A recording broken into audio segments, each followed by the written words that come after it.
Genesis of a River Prologue. A city that listens to water. Rochester. In winter isn't just snow. It's the milk-white steam over the water and the thawing ice that creaks at night like old doors in factory districts. On both sides of the Genesee stand bridges where the wind freezes your fingers and car noise turns into a muffled drum.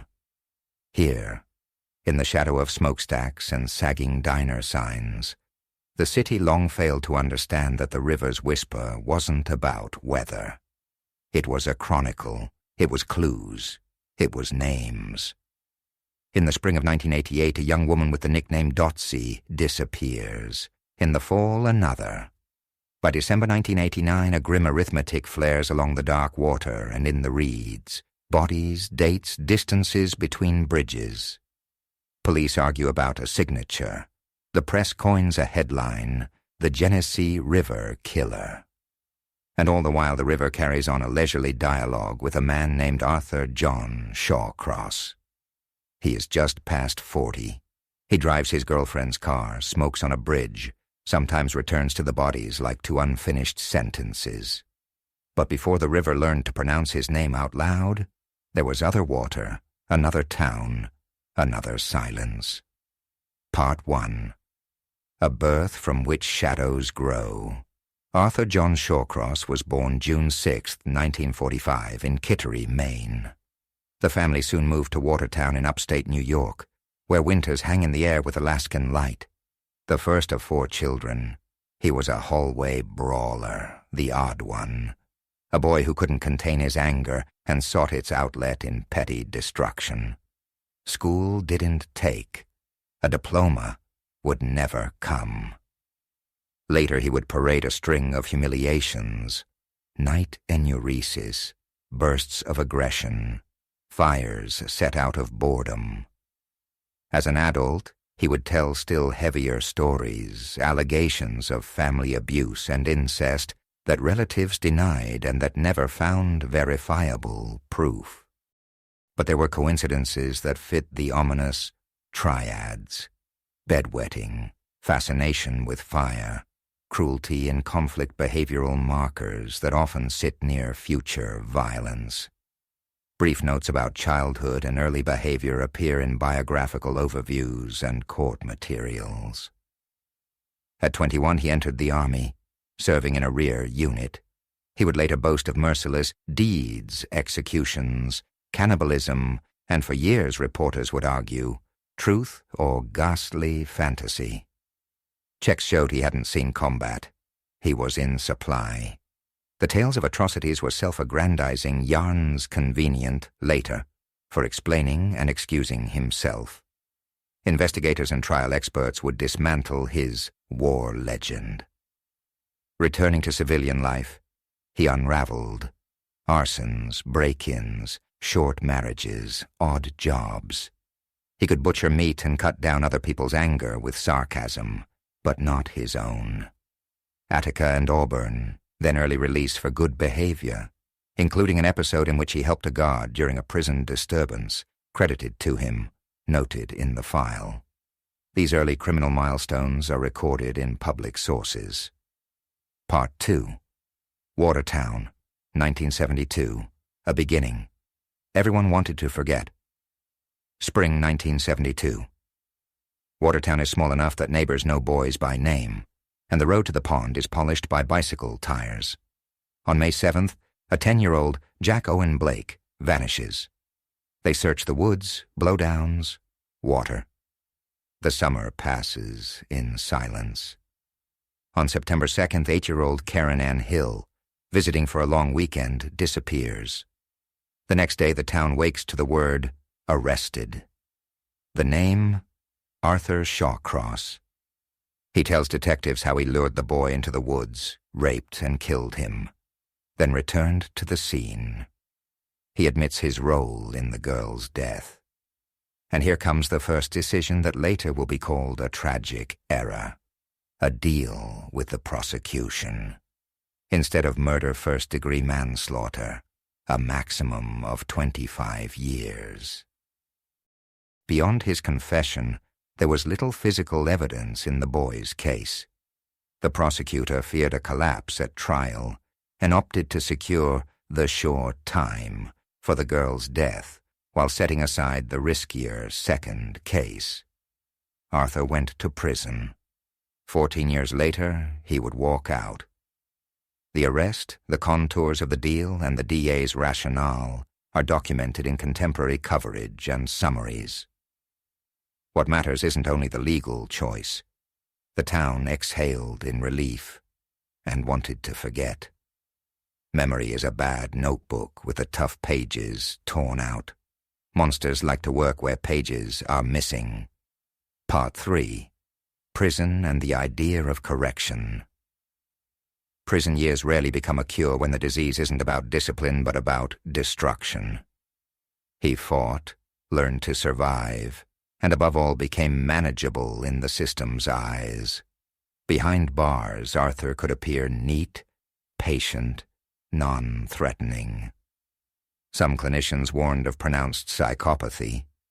Social workers and parole board members, by contrast, saw progress, restraint, reduced risk.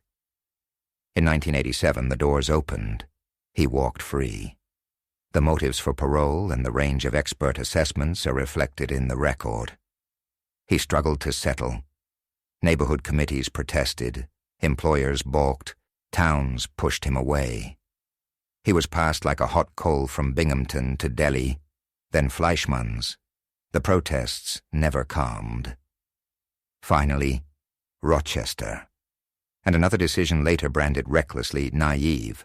Local police and city officials were not properly informed about who was arriving and what his history meant for public safety. He moved in quietly, lived quietly. Into that quiet slipped the river. Breakdowns in supervision and notification during his relocation to Rochester are noted in reporting. Part 4. The river takes its first name. He worked in food service, drove his girlfriend's Chevy, knew where to turn off to avoid notice. June-July 1988. The city understood almost nothing. Women who stood by the roadside to earn enough for rent and dinner began to vanish, like street lamps winking out. They were vulnerable, and therefore invisible. Each one must be returned, if only by name. Below are the women and the circumstances of their disappearances and recoveries. I deliberately spare you clinical detail. What matters are their names, time, context, and their human dignity. Dorothy Dotsey Blackburn, 27, disappeared March 18, 1988, found March 24th. She lived fast, laughed in a low register, and asked little of fate. Some warmth. The river answered first. Anna Marie Steffen, 28, disappeared July 9th, 1988, found September 11th. In a friend's address book, her number carried a heart. Call Mom. It stayed that way. Dorothy Keeler, 59, disappeared July 29th, 1989, found October 21st.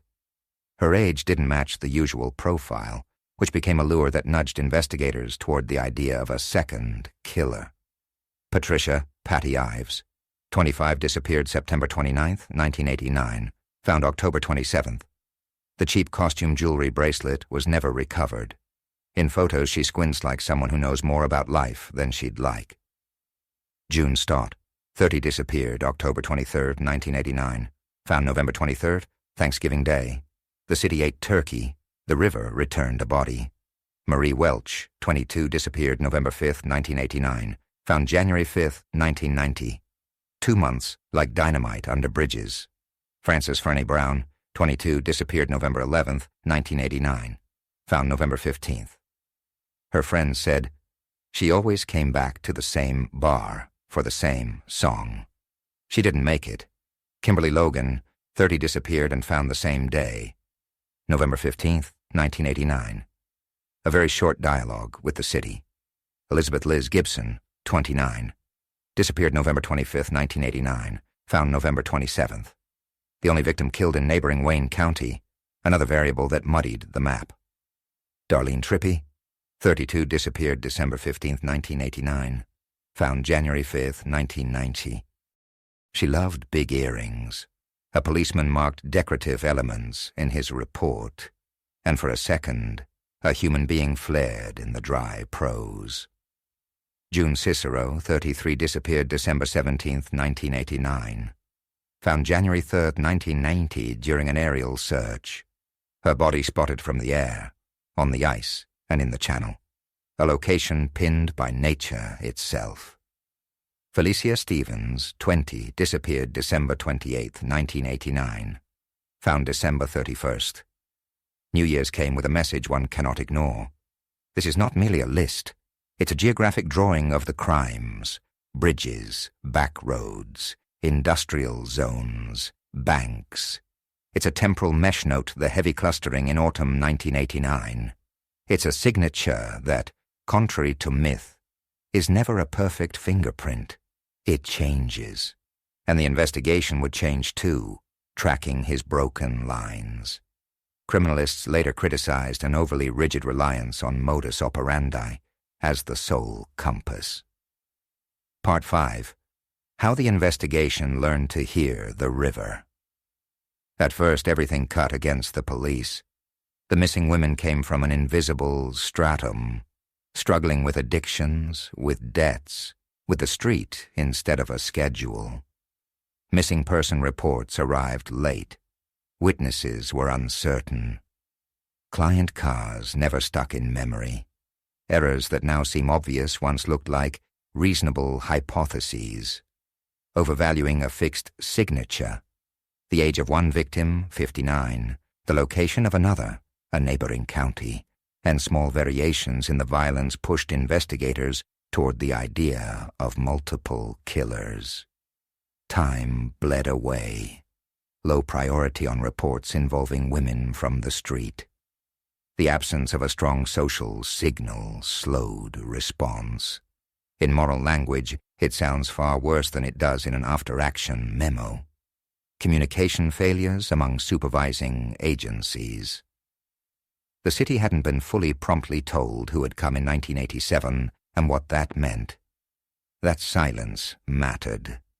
But the investigation adapted. After June Cicero's body was seen from the air, police took the bridges and the banks. Camouflage jackets, binoculars, cold hands in gloves. In the evenings on one bridge a man appears, returning to the place for reasons unclear. Some will say ritual, others control. They see him, they remember his car. For days, surveillance tight as ice. On January 5, 1990, he is under arrest. His name is Arthur John Shawcross. The sequence from aerial sighting to bridge surveillance to arrest became the backbone of the case narrative. Part 6. Interrogations and confessions. Off-camera, Arthur loves to talk. He talks on camera too at length, theatrically, sometimes relishfully, sometimes dryly, as if he were editing a film about his own life. He recounts loss of control, grievances, voices, a textbook of self-exoneration. One moment he recalls a brutal war, another a childhood that broke me, then speaks of another personality that comes out for me. Bessie, as one defense expert, would name the feminine part to which he occasionally pointed. These defense lines, childhood trauma, dissociation, war, PTSD, organic brain damage, are familiar to anyone who watched the proceedings. Meanwhile, criminalists grind through the work. Routes, timelines, fiber matches, and tire tracks, witnesses finally believed. And there comes a moment when the city speaks the victims' names without hesitation, as a roll call of the lost. Part 7. The court as theater and as diagnosis.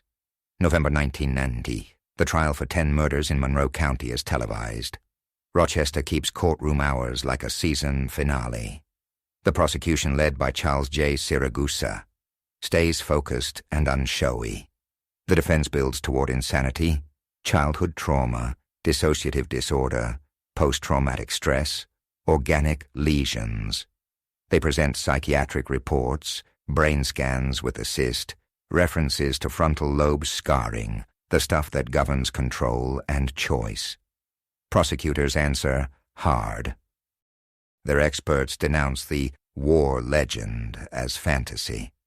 The behavioral profile reads, not like a break in a traumatized veteran, but the stable pattern of psychopathy calculation, dominance, deceit, coldness. In the end, the verdict is not insane, but guilty. In Monroe County, guilty on multiple counts. In Wayne County, a separate conviction. The arithmetic of sentencing amounts to prison to the end of his life. Part 8. What actually broke. A psychological profile and risk factors. Strip Arthur of myth, and he becomes a twisted rope of 3 strands: biology, psyche, environment. 1. Biology. Later exams would note a cyst pressing on a temporal lobe and damage to frontal areas, the regions of inhibition and choice. This isn't an excuse, but a risk amplifier. More impulsivity, weaker brakes. 2. Psyche. Early behavioral trouble, arson, aggression, lying, boundary violations, classic features of antisocial personality disorder. Typical traits include lack of empathy, parasitism, manipulation, charm on demand, and a quick boredom soothed by risk. 3. Environment. Vulnerable victims, weak early oversight, serious failures in supervision and enforcement. A move to a city that wasn't warned, a job that offered mobility, and a commuter hunter's ritual. Neighborhoods with many witnesses whose words often go unheard. Behavioral marks. Returning to scenes, bridges, water, variation in signature with stable motives, control, sexual domination, post-mortem degradation of the victim as mere object. A compulsion for myth-making war tales, second personality, confessional details to dissolve guilt, feed vanity, and swap out causality. Trigger conditions. Overestimating correction after prison, the intoxicating invisibility of vulnerable women, lack of a personal social anchor, access to a car, routes enabling unseen acts, the learned impunity after the 1972 plea deal. Part 9. Police and court errors and how they became lessons. The 1972 plea deal. Legally defensible, strategically disastrous. It balanced the risk of losing a shaky case against the desire to lock in time. But society inherited a man with a reinforced logic. Confession isn't a path to a murder conviction. It's a tool for a softer outcome. Parole despite high recidivism risk. Assessments declaring him not dangerous ignored harsher psychiatric warnings. The precautionary principle failed. Notification failures when moving him to Rochester. This isn't paperwork. It's a critical variable that shaped how quickly danger was recognized. Over-reliance on signature as a single compass. Investigators clung to the multiple offender theory because of age-location variances. Time and new deaths followed. The social invisibility of victims, slow alerts, low weight for reports from marginalized quarters problems you don't fix with one memo. They must be named so they stop being normal. Part 10. How They Took Him. A finale on the bridges. On January 3, 1990, during an aerial pass along the river, searchers spot June Cicero's body under the ice in a tributary. Tactics change. Police occupy the bridges, watching who returns to the water. They see a car. A man who lingers on the railing as if listening to what moves beneath him. Days of an invisible cordon. January 5th. Arrest. When the city hears his name, anyone who remembers 1972 feels a chill down the spine. The same man. The one from before. Part 11. A trial in full voice. It was a trial the city followed like television. live broadcasts, front pages, cafe debates. The defense presented a portrait of a man with a broken brain and a split self, traumatized by war and by childhood. The prosecution countered with a predator's portrait-stable patterns of conduct and a legend for decor. The court chose the latter. Verdicts: guilty on the Monroe County cases, separately guilty in Wayne County. Sentences: effectively life without a road back. Part 12. Prison interviews, Death Sullivan Correctional Facility, the routines, letters, scattered visits.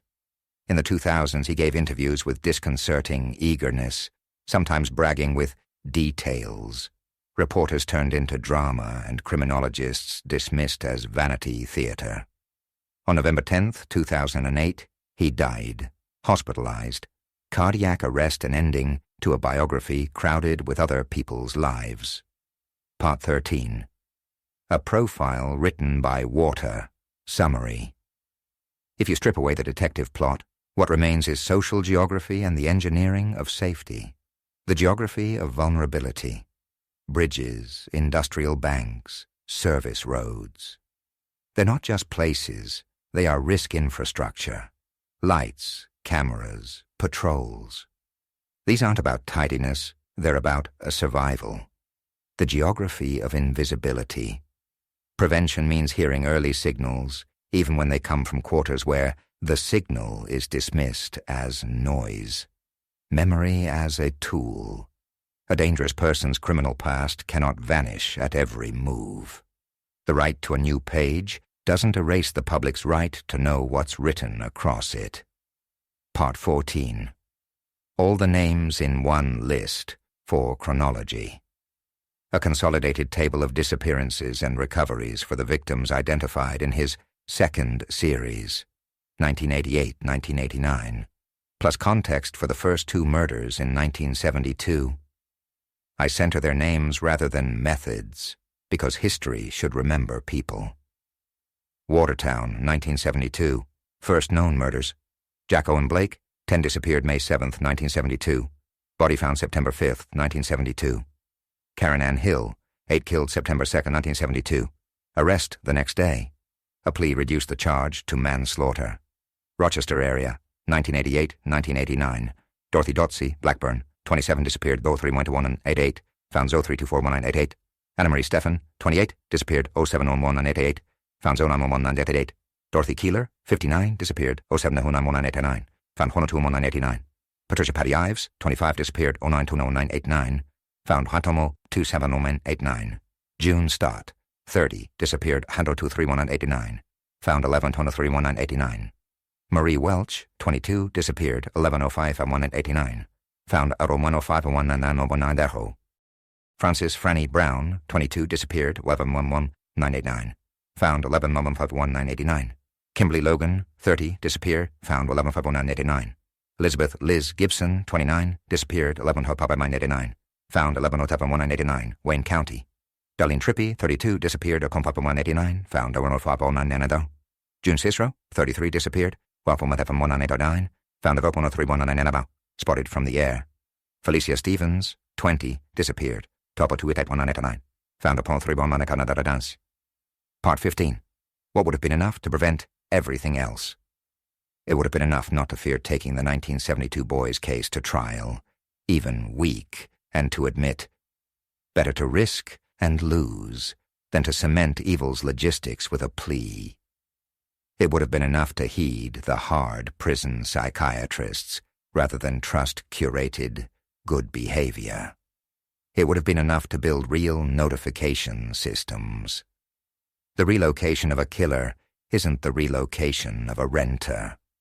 It would have been enough not to defend our own hypotheses. A second killer, incompatible profiles. When the data said, look at the map, the time, the bridges. Lessons often come late, but they are still lessons.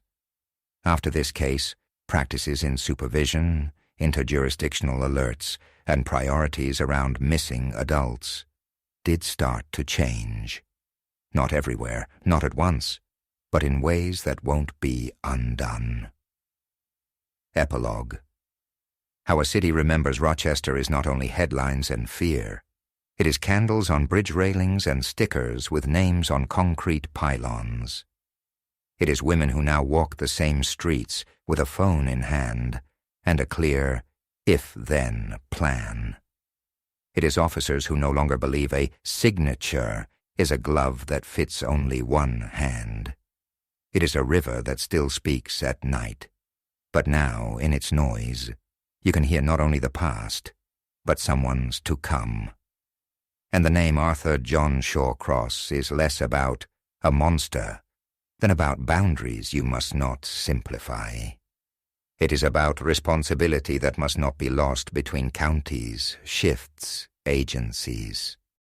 About how easily evil can cross a bridge if no one asks the river what it's trying to say.